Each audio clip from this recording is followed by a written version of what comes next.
النهارده ميعادنا مع الإثارة والمتعة، في واقعة عجيبة وغريبة متحصلش. مواقف وطرائف. ايه هي بقى؟ الغرائب والطرائف، الروائع والعجائب. الزمالك قرر ان هو يقدم شكوى ضد جمهور النادي الاهلي. هيقدم بقى الشكوى دي فين؟ في الفيفا. انت بتتكلم جد؟ اه والله زي ما بقول لك كده. هقول لك انا ليه.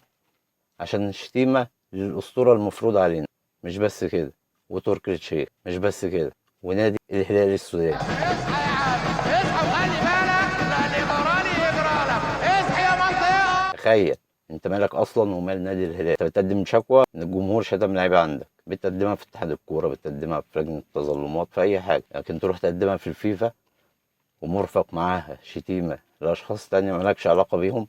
ولا هو كل ما يعادي الاهلي تبقى صاحبه حبيبه وكفاءة؟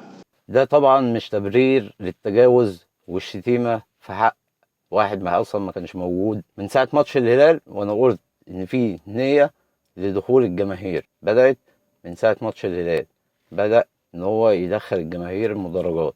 بس في ناس مش عايزه ده، وخايفه على نفسها وخايفه على منصبها في النادي، وهي عايزه ال 2000 واحد اللي بيخشوا. طبعا هم مش 2000 واحد يعني، بس المسمى ان هم 2000 واحد. اللي انت بتشوف في المدرجات كانوا ب 5000 واعلام وبتاع.